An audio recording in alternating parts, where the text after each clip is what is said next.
네, 기독교 강요, 역사 저장 목적, 사상적 배경 계속 읽겠습니다. 짐승보다 더 악한 자들아. 이것은 이제 지난 시간 말씀드린 교황주의자들에 대해서 이제 비판을 하는 겁니다.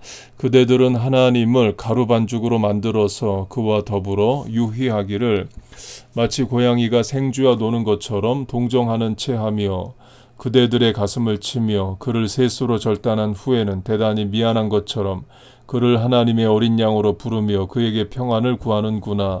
사도 요한은 예수 그리스도를 현존하시며 살아계시며 완전하신 분으로 묘사하고 이분이 바로 구약에서 희생의 어린 양으로 예표된 진리라고 주장하였던 것이다. 그러나 그대들은 제병을 여러 조각으로 나누어 그것을 먹은 다음에 또 무엇을 마셨다. 요한도 이와 같은 양식에 따라 그리스도를 먹었던가. 이전에는 그와 같은 원숭이의 속임수를 본 일이 없는 사람이 무엇이라고 말할 수 있을까? 다음과 같은 말이 적절한 말이 아닐까? 이 가련한 어린 양은 양이 되기에는 까마득하다. 왜냐하면 이리가 그 어린 양을 먹어치웠기 때문이다.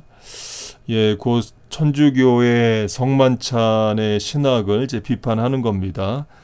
지난 시간에 이제 천주교와 루터교와 우리 개혁교회의 성만찬의 차이가 뭔가 말씀을 드렸습니다. 문장은 너무 격렬했고 욕설은 쏘는 듯했다. 프란시스 1세는 이를 대역죄로 생각할 정도로 그 분노가 극도에 달하였다. 그는 야수적인 반응을 두 가지로 나타내었다. 첫째는 행렬 성가와 기도를 명하여 파리 시내의 여러 십자로와 그 외 몇 곳에 첨부되고 살포되었던 그 수치스럽고 이단적인 벽보와 책자들을 시정해 주기를 하나님께 기원하도록 했고, 둘째는 자신이 친히 박해를 가해 이를 시정하기로 결심했다. 이에 대해 칼빈은 후에 이렇게 기록하였다. 벽보 사건으로 충성된 그리스도인에 대한 경노의 불이 맹렬히 타올라 우리의 주장은 가증한 것이 되고 말았다. 바꿔 말하면 Church and State Separation, 종교와 교회가 아직 분리가 안 되었던 때인 거죠. 그래서 그 중세 교황청의 권력이 강했을 때는 교황이 유럽의 왕들을 패하고 또 세우고 했고, 반대로 종교개혁 시대에 들어서서는 이제 왕들이 이 자기들이 선호하는 개신교든 카톨릭이든을 정하고 자기 통치 지역 내에 프린스, 제후들이나 왕들이 정한 종교가 아닌 다른 종교를 섬기는 다른 종교를 섬기는 다른 기독교, 천주교든 그 개신교든 다른 쪽을 섬기는 사람들을 핍박을 했습니다. 이때 핍박은 말 그대로 죽이는 거예요. 지난 시간 강조한 독일의 30년 전쟁도 그랬습니다. 영국도 마찬가지입니다. 영국도 종교개혁을 해서 앵글리칸 처치, 영국 성공회를 만들었지만 영국 성공회의 가르침을 따르지 않고 교구를 지키지 않고 신학 공부를 하지 않고 거리에서 전도하고 설교하고 사람 모으는 퓨어리탄 그 청교도인들을 핍박을 했습니다. 그래서 대표적 청교도인인 존 버년이 12년씩이나 감옥에 가고 했죠. 어떤 실정법을 어기거나 살인이나 강도의 죄가 아닌데 영국 성공회의 명령을 따르지 않았다는 이유만으로 12년 동안 감옥에 가기도 합니다. 그 감옥 생활 동안에 철로역정이라는 불후의 명작을 쓰기도 하고 그 감옥 12년 동안에 부인과 첫째 딸이 또 죽기도 해요. 첫째 딸은 소경으로 태어나서 또 죽습니다. 이 일 때문에 여러 명의 복음주의자들이 체포되고 화형을 당하였고, 그 최초의 순교자는 바델르미 밀론 MILON이라는 사람이었다. 처형당한 사람들 가운데는 칼빈을 자기 집으로 영접한 파리의 상인 에티엔느 들라 포즈 FORGE가 끼어 있었다. 그는 관대하고 평화스럽고 명예로운 시민이었는데 프랑스 왕이 프랑스 신교도 위그노라고 하죠. 이 신교도에 대한 핍박의 정당성을 공포하고 나서 16일 만에 순교했다. 이러한 가혹한 처형에 대한 소식들이 외국에까지 전해지자 독일의 거의 전역에서는 크게 개탄하고 그러한 폭군의 선동자들에 대해서 분노를 금하지 못하였다. 그래서 이 일을 은폐하기 위해 거짓말로 가득 찬 야비한 소책자가 유포되었는데 그 내용은 이와 같은 잔인한 처형은 제세례파와 선동자들에 대해서만 가해진 것이요 그들이 이와 같은 처형을 받은 것은 헛된 꿈과 거짓된 생각으로 종교적 뿐만 아니라 일체의 정치적 질서까지도 전복하려고 했기 때문이라고 적혀 있었다. 사순절에 들어와 있는데요. 예수님이 정죄당하신 것도 이와 비슷하죠. 유대인들에게 있어서는 신성모독의 죄로, 로마인들에게 있어서는 가이사 외에 왕이 없는데 자칭 유대인의 왕이라는 종교적 이유로 정치적 질서에 도전을 해서 예수님도 십자가에 지시게 됩니다. 사실상 프란시스 1세는 종교개혁 때문에 얻은 독일 군주들과의 동맹을 더 중히 여겼다. 그래서 그는 1535년 2월 1일 프랑스 제국의회에서 행한 벽보 사건 공포로 그에게 빗발치듯 퍼부어지는 비난에 대하여 답변하였다. 이 답변에서 그는 만일 종교죄로 박해를 받는 사람이 있다고 하면 그는 거짓의 아비의 사주를 받는 헛소리하는 정신병자이기 때문이라고 하였다. 그러므로 군주들의 신하 중에 그러한 무리들이 있을 경우 군주들도 저를 증오할 것이며 또한 저주받은 무리로 생각할 것이라고 했다. 프란치스 1세는 이 사람들, 복음주의자들은 선동을 조장하기를 원하는 사람들이라고 비난하였다. 요컨대 그는 이 사람들을 극단론자로 이름난 제세례파와 한패로 몰았던 것이다. 불링거, B-U-L-L-I-N-G-E-R, 불링거에 의하면 거짓으로 가득 찬 이 논쟁적인 팜플렛의 작성자는 기욤 디 벨라이 B-L-L-A-Y라는 사람이었다. 그는 쭈리히와 독일의 신학자들, 특별히 멜란히톤, 이 멜란히톤은 루터의 제자입니다. 동역자이기도 하고요. 루터의 신학을 이어간 사람입니다. 프란시스 1세와의 대화를 성립시켜보자는 속셈에서 이를 만들어냈던 것이다. 이것이야말로 이들 정치꾼들의 괴상한 이중 계략이 아닐 수 없다. 저들은 독일 군주에게 아부하여 찰스 5세를 대항하는 데 동맹하기로 삼기 위해 종교개혁에 호의를 보이기로 하였다. 그러나 한편 저들은 프랑스 복음주의자들에 대하여는 큰 위험에 빠뜨리게 하고 있었던 것이다. 역시 왕들은 거짓말하죠. 자기 이익에 따라서 프랑스 내 개신교도들을 죽이고 핍박을 해놓고도 우린 그런 적이 없다. 종교 핍박을 한 게 아니라 선동가들, 사회 질서와 정치 질서를 어지럽히는 자들을 처벌한 것이다. 이렇게 말을 했죠. 북한도 마찬가지죠. 북한도 대외적으로는 종교의 자유가 있습니다. 그러나 종교의 자유가 없죠. 중국도 마찬가지입니다. 종교의 자유가 있다고 하지만 종교의 자유가 없어요. 특별히 중국의 카톨릭의 특징이 로마 교황청과의 관계가 없습니다. 그러니까 공산당이 주교를 세우고 공산당이 추기경을 세워요. 그러니까 로마 카톨릭에 헌금도 보내지 않고 통제도 받지 않습니다. 로마 카톨릭 입장에서는 이 통제 안 받는 조직이 자기들의 이름을 가지고 하니까 결국에는 이제 타협을 해서 또 공산당이 임명한 주교들을 교황청에 임명해주기도 했죠.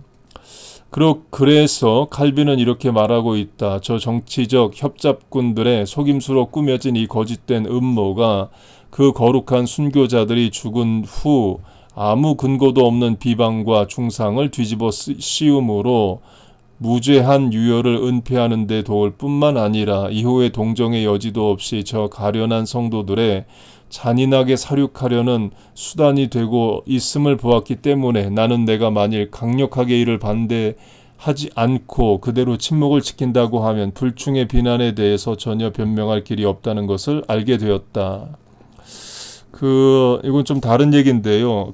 중세시대 글들을 보면 어마어마하게 한 문장이 길어요. 특별히 독일어 같은 경우도 그렇고, 칼빈의 저작도 문장이 굉장히 깁니다.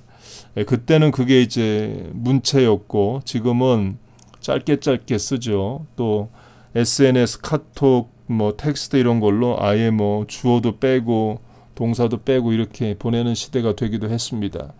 칼빈은 이러한 처절한 상황을 그대로 내버려 둘 수는 없었다. 그래서 그는 1536년 기독교 강요 첫머리에 프랑스 왕에게 드리는 글에서 다음과 같이 그 저술 목적을 밝히고 있다. 지난번 강의에서 말씀드린 대로 사도신경은 누가가 데오빌로 각하, 이 데오빌로가 왕이었거나 아니면 귀족이었거나 또는 추상명사 개념으로 당시의 편지 형식으로 데오빌로, 지혜를 사랑하는 자라는 어떤 구체적인 역사적 인물이 아니라는 여러 이론도 있습니다. 하여튼 칼빈도 이제 프랑스 왕에게 드리는 글로 시작을 하듯이 누가복음도 이 데오빌로 각하에게 글을 씁니다.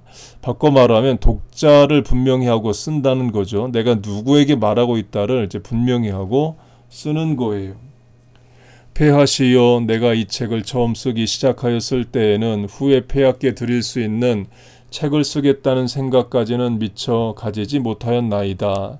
나의 의도하는 바는 다만 기초적인 원리들을 약간 기술하고 종교를 탐구하는 사람들로 하여금 참된 경건의 특질이 무엇인가를 함을 배우게 하려는 데 있었나이다. 그리고 이 책은 주로 나의 동포 프랑스 사람들을 위하여 썼사온데 그들 중에는 줄이고 목마른 것처럼 그리스도를 사모하는 자가 심히 많사오나 그리스도를 참으로 아는 지식을 소유한 자는 극히 적은 것을 알았나이다.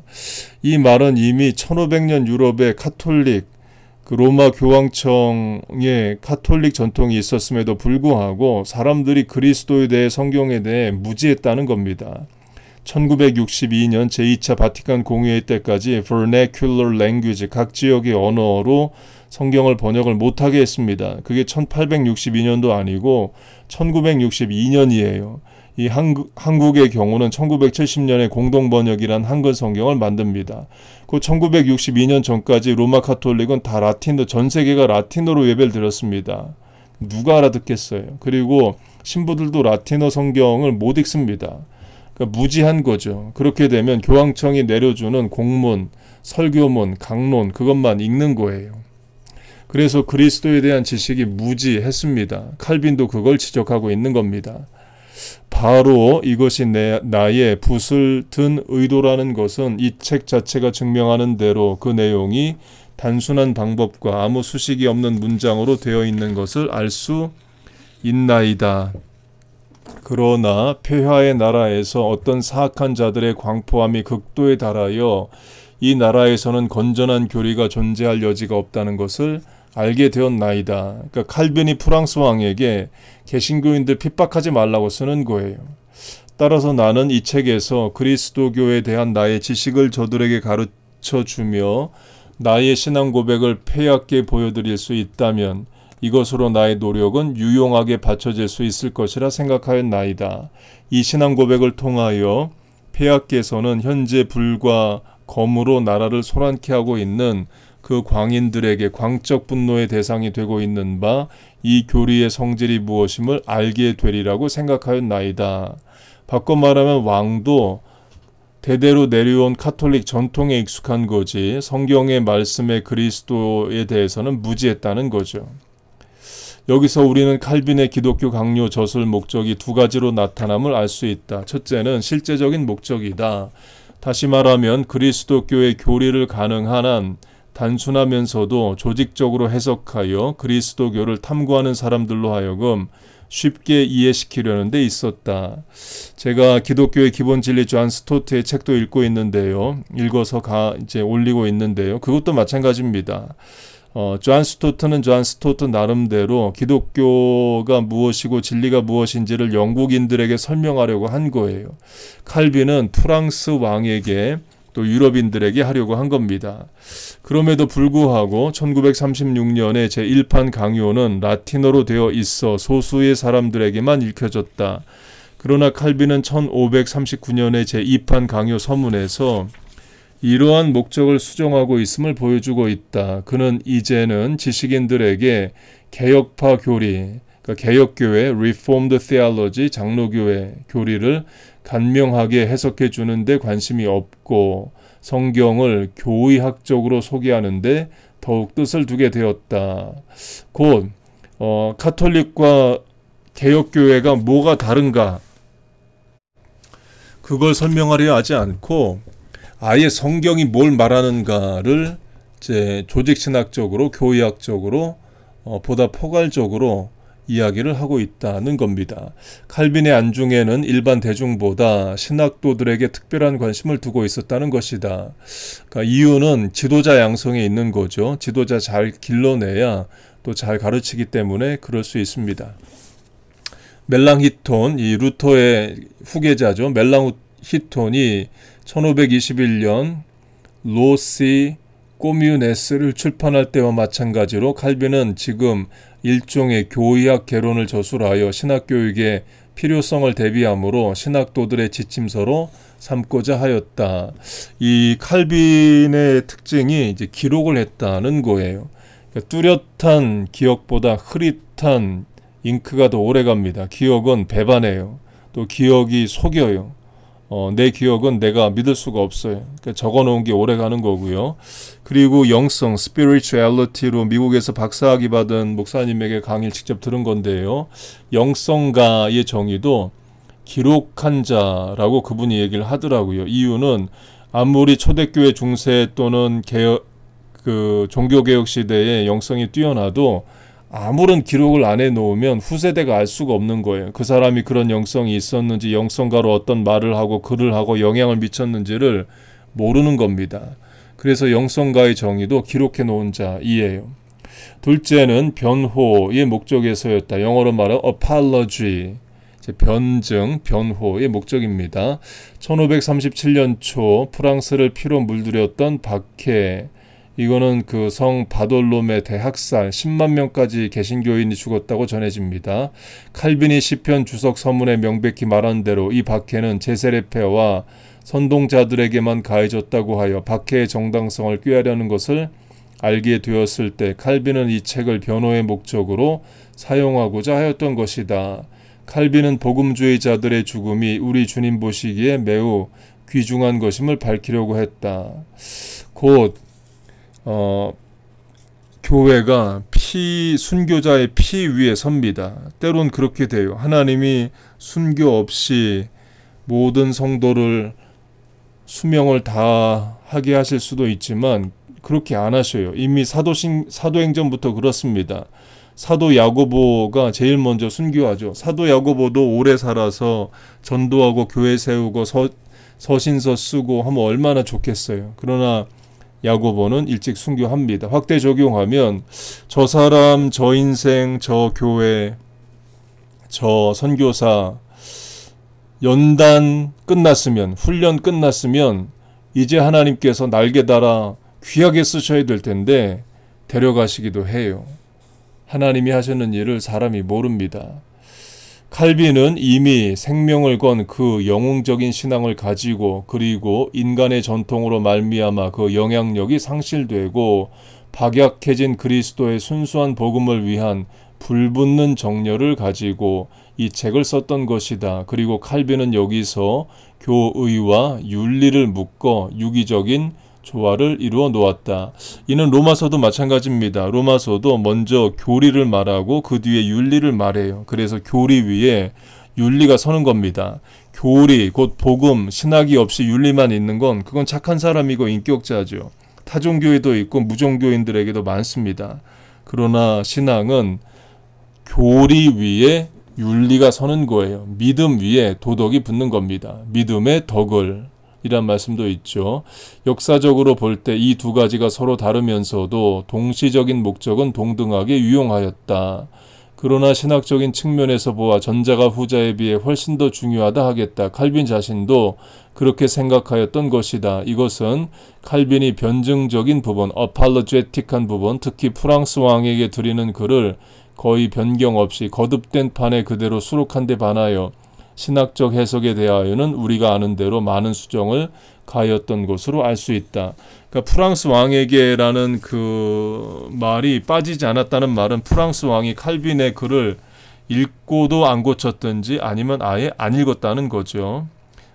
그래서 결국 프랑스는 지금도 개신교가 굉장히 약한 나라입니다. 그 이탈리아와 더불어 카톨릭 교인들이 많은 나라이고요. 칼빈의 그 출생지고 성장지인 프랑스 리옹에 저도 가봤습니다. 가봤는데 칼빈의 생가가 원체 유명하니까 박물관으로 만들어져 있고 입장료 받고 박물관으로 하지만 그 칼빈의 생가가 있는 동네에 개신교 교회는 하나도 없대요. 안타까운 사실이죠. 바꿔 말하면 바울이 3차례의 전도 여행 중에서 2차례를 터키 지역을 갑니다. 그 요한계시록에 나오는 7교회, 버가모, 두아디라, 빌라델피아, 서머나 이런 교회들 다 터키에 있어요. 그리고 사도행전의 대부분의 역사가 터키에 있습니다. 그런데 터키에 개신교 교회들이 있냐? 거의 없죠. 오스만 투르크 제국이 되고 무슬림 제국이 되면서 교회들 다 없어졌어요. 그래서 우리가 에베소서를 읽으면서 에베소서가 오늘 내게 어떤 교훈을 주고 도전을 주고 위로를 주느냐, 큐티식으로도 읽을 수 있지만 선교학적으로도 읽을 수 있습니다. 에베소 지역에 지금도 교회가 있나 물어볼 수 있고요. 두아디라 지역에 교회가 있나, 버가모 지역에 교회가 있나, 갑바도기아 지역에 교회가 있나 물을 수 있습니다. 대부분 없습니다. 그 참 안타까운 거죠. 그리고 심지어 예루살렘에도 없어요. 복음이 예루살렘에서 시작되고 교회가 예루살렘에서 시작됐지만 이스라엘처럼 예수 믿고 전도하기 어려운 나라도 없습니다.